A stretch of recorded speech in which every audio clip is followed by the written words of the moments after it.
Right, so JJ, or as we all know him, KSI, has recently made a new video called How Strong is KSI? It's had a lot of feedback, a lot of negative feedback, a lot of people saying that he's doing a lot of exercises wrong, that his form is bad, and today I'm basically just going to give my opinion as someone that's been going to the gym for a long time, learnt a lot from some of the people that are more knowledgeable in the industry, and instead of just basically grilling JJ and saying how rubbish he is, I'm actually going to try and give some constructive feedback. Through my reaction to this video, just putting my points across, I'm hoping that I can help to improve some of the form on some of these exercises and just give my opinion. So without further ado, let's take a look at this video. Yo, what's up? Your boy K to the S to the I. Coming through with a different style of video. Yeah. I ain't sitting down in my room. I'm out here in the gym. He does know how to work a camera. Find out how strong definitely your boy really is. Jeez. You gotta love the editing, haven't you? Such good editing. I don't know who edits his videos. I think it's Mo, but yeah, the editing's sick, man. I want to learn how to edit like that.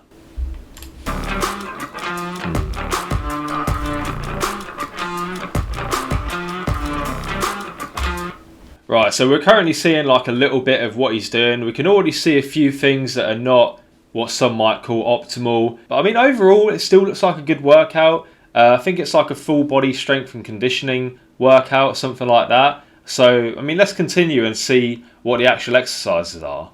Alright, so first, I normally do a little warm up, about 100 calories on here. Gives me about 7 minutes. Yeah. Alright, so he said a little warm up on here. Let me tell you something, bro. I know you're in very good shape, but 100 calories on an assault bike to a lot of people, that ain't just a little warm up.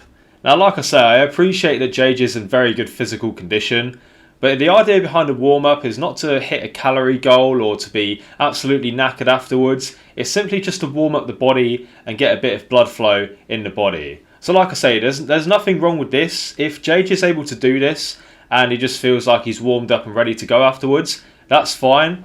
But I know a lot of people will watch this video, they see he's in great shape, they'll think, I want to look like him. So they might try and copy this. But if you are someone that's new to the gym, if you're perhaps not in the best physical shape, I wouldn't recommend trying 100 calories on an assault bike to warm up, because you'll probably be knackered and you won't be able to do much with your actual workout. What I'd recommend for a warm up for the average person would probably be something like a light 5-minute walk on the treadmill or on the bike, and just some dynamic stretches, get the body moving a bit. So upper body, I might do some arm circles, lower body, I might do some leg swings or something like that. Just something light, moving the body, getting yourself warm and ready to go. 100 calories done. Let's get some lifting going on. Woo! So I know JJ is very good at hiding it, you know. He's a good entertainer. He's not going to be coming off the bike like, let's do a workout. So like, he looks like it was alright for him. He looks like he's just warm and ready to go. So like I say, for him, absolutely fine. Now let's get on to his workout. Alright, so this is a core stability drill, overhead squats. I'll show you how it's done.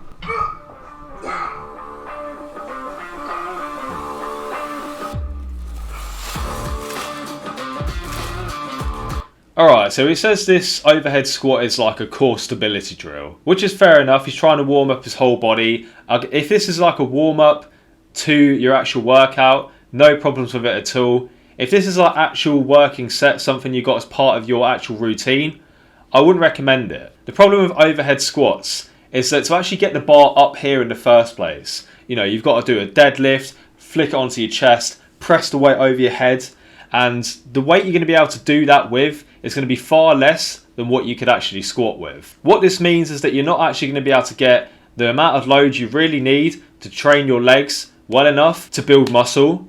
So my personal recommendation would be not to do these for like an actual exercise in your workout. I think barbell back squats, they're far better, going to be far more beneficial to you. But if it's like JJ's saying here, warm up, trying to brace that core, get it ready for the main workout, absolutely fine.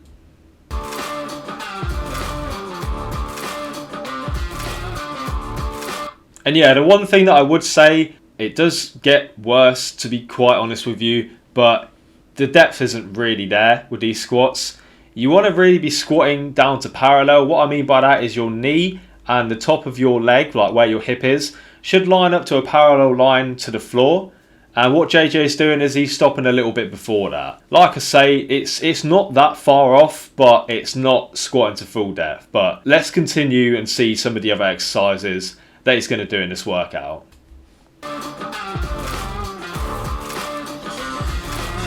Oh, I'm going to relax a little bit. Alright, that was the warm up done. I probably could have gone heavier, but I'm trying to get some PBs over here, baby. Alright, these are...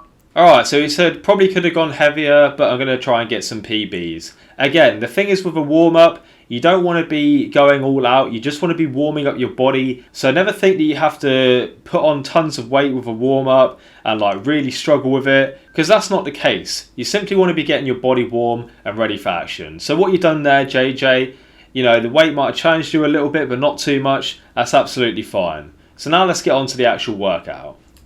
Front squats. Some of you obviously know that. This is just for stability, core, making sure I'm nice and strong, and I look great as well. This is 100 now. Right, so before we get on to the actual front squats, I don't know if you're aware of this, JJ, but front squats are there to target your quads, not just for your core stability. The primary muscle we're going to be working in a front squat is the quads. As with most free weight exercises, your core is going to be activated a little bit. So I understand that you're trying to get your core braced and ready. You know, you're doing this for boxing, you're not trying to bodybuild, I understand that. But yeah, just be aware that a front squat really is there to try and target your legs, your quads, and there are other ab-specific exercises that you can do to strengthen your core. The focus here really should be on the quads. And right, I'll let it play a little bit. 120, Jesus. I'm strong, you know. Right, so he's saying, you know, 120 kilo on the squat, that's pretty strong. Dylan's going to get wrecked. I agree. There's a lot of people dissing him for the amount of weight that he's lifting, saying, oh, imagine trying to flex that much weight. Basically saying that it's so small, so little. Like, he's not a power lifter. He's not going to be squatting 300 kg or anything crazy. I'd imagine this is probably like 1.5 times his body weight. So the weight is fine. The issue is, again, we're not hitting depth on that squat. We're not going down to parallel. We're not even really coming close. And I don't want to hear the argument in the comments, which I've seen so many times, about, oh, but he's training for boxing. He's an athlete. He's not a bodybuilder. He's trying to build explosive power. You can still build explosive power going to depth on a squat. And in fact, I'd argue that's going to build even better explosive power. It's no good having explosive power just at the very top of the movement. I feel like, and this is my opinion, you might disagree with me, but I feel like a quarter squat like this, as a lot of people have been saying it is, a quarter squat like this is just an ego thing. Because realistically, if you actually did squat to depth, I don't think JJ would be able to lift as much. And the idea behind exercises is not to just load up as much weight as possible on the bar and get it from A to B. The idea is to perform the exercise properly, work the muscles that you're intending to work, and break them down so that you can make them come back stronger through rest and recovery. But yeah, let's continue. Dylan's wrecked. He's getting destroyed. All my opponents getting destroyed. You have to admire his confidence as well. I rate that from him. Hench, yeah? Gotta back yourself. Oosh. What? Oosh. Oosh. 3, good job, walking down. I remember I did this with Ethan. We'll let it play. We'll let it play a little bit. At this. Not anymore, fam. Good. To here. George. Right. Outstanding. Right, his coach was like, outstanding.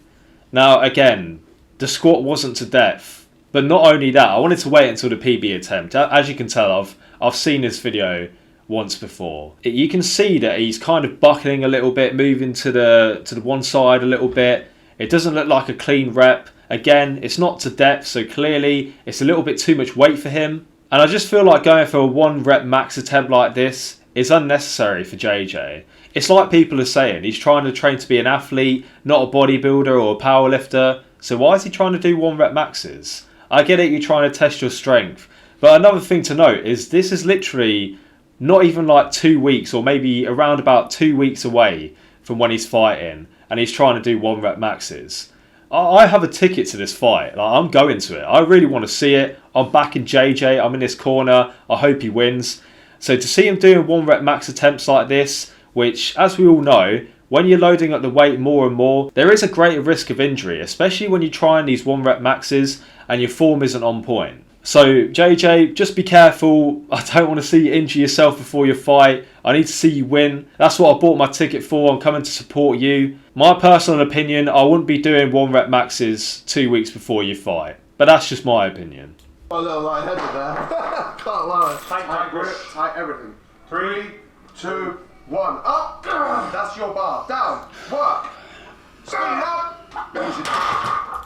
Alright, so one last thing to note for the front squats. My recommendation, squat down to depth, maybe reduce the weight a bit, go for more reps. As you say, you're training for being an athlete, you're not trying to be a power lifter. We don't need to be worrying about those 1 rep maxes. Squat to depth, you can still focus on your explosiveness and your power, exploding out of that hole and getting back up to the start position. I just don't believe there's any benefit to doing quarter squats. But now we get onto the bench press, and first of all, I mean, why has he got a hip thrust pad up his shirt like that? Well, to be honest, I'll tell you why. It's because his trainer's probably thought he's going to bounce that bar off his chest and hurt himself. So they try to put this pad in his chest to stop him doing that, rather than just teaching him to control the weight on the way down. So JJ, you don't need to have a hip thrust pad up your shirt like that. What you more want to focus on is just controlling that weight down to your chest, keeping it there, balancing it there for 1 to 2 seconds, and then pressing off your chest. You should never be bouncing the bar off of your chest. It's just not going to go well for anyone that tries it. Because I do see this a lot, to be fair. I do see it a lot. Like, a lot of people do it. And you don't have to pause at the bottom. That's just me coming from like a powerlifting standpoint. Pause for 1 to 2 seconds. But at the very least, touch your chest and then press up. We don't want to be bouncing the chest, having to use a hip thrust pad so we don't break through our chest with the weight. It's just not necessary. Also, mate, the spotter was absolutely rubbish. Your spotter should not be holding the bar and pulling it up with you, because that's not your PB. That's them doing half the work for you. A good spotter will be there so that you don't drop the weight on yourself, but they're not going to touch that bar until it starts to come back down on you, or you begin to make zero progress and you're stuck at a certain point. So overall, poor spotter. Remove the hip thrust pad from your shirt. Just control that weight on the way down, touch the chest, and then come back up again. Fucking hell. Yeah, easy, guys. Alright, 130. Got a PB just for you lot, people. Enjoy. Alright, so this is just maintenance work, just to keep the strain in my legs, get everything nice, flowing nice and easy. This is 60, this is mid rows.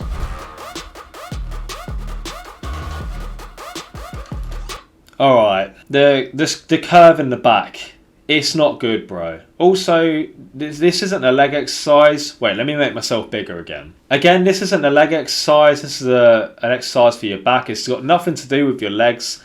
You shouldn't be feeling strain in your legs. It shouldn't be anything to do with that. You should just be feeling this on your upper back. Also, with the barbell rows, you don't want to be leaning your chest down and forward. You want to keep a neutral spine. You want to keep your chest puffed out. You want to make sure your back is straight. Push your bum a little bit backwards rather than thinking about just lowering your body down. And yeah, in my opinion, that curve in the spine there that we can see, it's not going to be beneficial to you. You might start to feel a bit of a strain in your lower back. So just try and keep that back straight.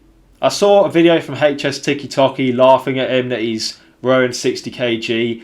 The weight really doesn't matter. You could be rowing 10 kg, you could be rowing 100 kg. It doesn't matter. It's always about the form. If you get the form right, if you're nailing that, if you're progressing at your own rate, then things are going to go well for you. Anyway, let's get back to the video.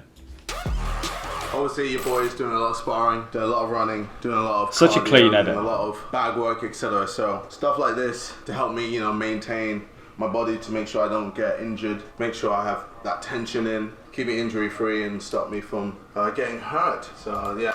Well, I hope you stay injury free and don't get hurt. But maybe fix up that form, bro.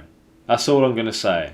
Fix up that form and then you won't get injured. Well, unless someone knocks you out in sparring. I don't know. I'm not a boxer. I don't do the boxing stuff. You could show me some clips of you boxing. I wouldn't say anything because I can't box. But I've been going to the gym for 7 years, like I said. I feel like I know a fair bit about the gym, about weightlifting. So that's what I'm here to just give my views on today. But yeah, hopefully, fingers crossed, you don't get an injury before the fight, because I'm looking forward to it, man. Yeah, that's why it's good to do some maintenance Alright. work, but then obviously being able Let's to continue. do PBs left, right and centre, just to gain a bit of strength as well is also important. I've got to mention, this is me basically near the end of camp, so I'm starting to peak. So I wouldn't be doing these numbers at the beginning of camp. We'll be slowly just increasing it, slowly getting better and stronger to the point where I'm at now, where I'm peaking and you're seeing like the best of me. So that. Right, JJ, so it's like you said, you're coming to the end of your camp now. This is the time where you really don't want to be doing 1 rep maxes. Like I say, the risk of getting injured when you're putting on more weight than you've ever done before is higher, much higher, than if you're doing a weight that you're used to and you can control. My opinion, definitely should not be going for 1 rep maxes 2 weeks out from a fight. I understand, of course, progress the weight up, progressive overload is always important, but you could be still doing your sets of 3, your sets of 5, your sets of 8, absolutely fine. You know, building that weight up a little bit. But my opinion, the 1 rep maxes, they're a little bit unnecessary. When I get in that ring, I'm just an animal and no one can stop me. He is. He's not wrong. Close grip, pull-ups for the lats. So, boom. We'll do 5 each side. Extra 20. I almost forgot about these. Close grip pull-ups for the lats. There is another way you can do this. That's a lot simpler. You don't need to be holding on to the attachment because, like you can see, you have to bring your head to each side. You're just doing a bit of an uneven pull-up. It's not going to be targeting the muscle as well as it could. My opinion, my recommendation, just go for some chin-ups. There are certain bars that you'll find on some cable machines that kind of come out like a sort of staggered oval shape like that. I've got some at my gym. They're great if you want to keep a neutral grip while you're doing your pull-ups to make sure that your elbows are coming right into your body to target those lats. So my opinion, ditch the attachment. It's making you having to, weave your head left and right. I mean, maybe that's something to do with the boxing. I don't know, but I can't see a benefit to it because you can practice that sort of stuff in sparring or in the actual, boxing training. So my opinion, stick to some chin-ups. You'll work your back evenly, and in my opinion, it'll be a lot better. Just to make my life a little harder. He's getting the weight on there though, to be fair to him. He is strong. He is strong. Strong KSI. Strong KSI. You don't want to mess with me. Like, when I was running, I was like, oh, so this is what it's like to be fast. Yeah, this is what it's like to be Toby. It's like, oh, this is great. And get to places so much faster. And this is just ab workout. This is just what I do normally after every session.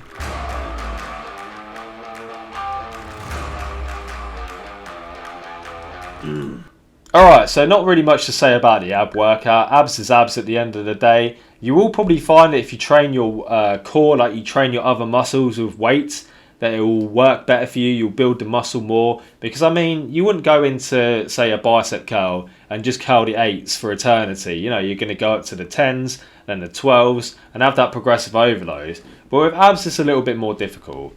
But nothing wrong with the exercises, apart from I'm not sure why you would do the top half of a sit-up.